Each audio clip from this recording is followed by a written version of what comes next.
First of all, we wish happy independence to everyone, and we are very happy that Nikhil and Richa has come to our salon.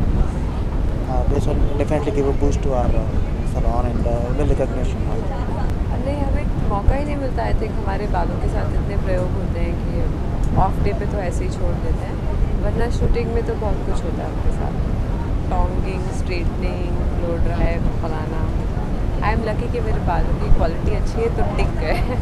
मैंने बस करवा लिया किसी तरह आँख बंद करके। बाल मेरे लिए कुछ ज़्यादा ही इम्पोर्टेंट है और फिर भी मैं एक बार गर्दन कटवा सकता हूँ लेकिन अपने बाल गलत नहीं कटवा सकता। लेकिन फिर भी मैंने आज ऋचा को मौका दिया है।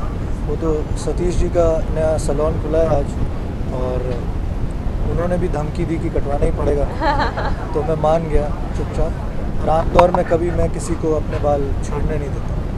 नहीं, बचपन की जो बालों से और बाल कटाने से मेरी याद जुड़ी हुई है वो यही थी कि जैसे कि सबके फादर्स या पिता लेके जाते हैं, संडे को मुझे एक फैक्ट्री जैसे सैलून में बिठा दिया जाता था और जिसे वो कटोरा कट कहते हैं ना, वो मिलता था मुझे। स्कूल में मुझे कोकोनट बुलाते थे क्योंकि आज तक भी मेरे बाल कभी हाथ में पकड़ में नहीं आए। मुझे लग रहा है मैं वही सब बातों का गुस्सा और बदला जो मेरे फादर से मुझे था। उनको बहुत शौक़ था कि बिल्कुल डिसिप्लिन होना चाहिए और किसी के भी बाल लंबे नहीं होने चाहिए ज़रा से। तो एक सर्टन उम्र तक, जब तक मैं कॉलेज में नहीं आया, मैंने कभी अपने लंबे बाल देखे ही नहीं है। आप कोई भी मेरी बचपन की फ़ोटो ले लीजिए तो आपको एक एनसीसी कैडेट या मिलिट्री का कोई जवान लगेगा क्योंकि कभी बाल तो मुझे याद है सांडे क्रूज़ में एक डेकन हेयर ड्रेसर्स होता था, वहाँ पे संडे को सुबह 10 बजे मुझे बिठा दिया जाता था। सफ़ेद केप होता था और नाई होता था और कैंची से मेरे सारे बाल बड़ी बेरहमी से काट दिए।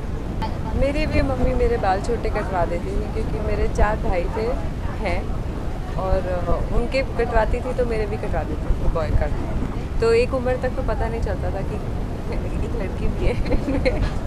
ऋचा बचपन में बिगड़ी भी थी, उनको लड़कों से भी दूर रखा जाता था तो इस वजह से भी उनके बाल बहुत छोटे थे। ये इन्होंने ही मुझे बताया। ये हमारा पहला सैलून है। ये आयशा जी हैं जो हमारे पार्टनर हैं इसमें, और हमने एक लोखंडवाला में सैलून है उसको टेक ओवर किया है। एंड अब हमारे प्लान्स में ये है कि down the line 3 years will be having at least 10 to 12 saloon more.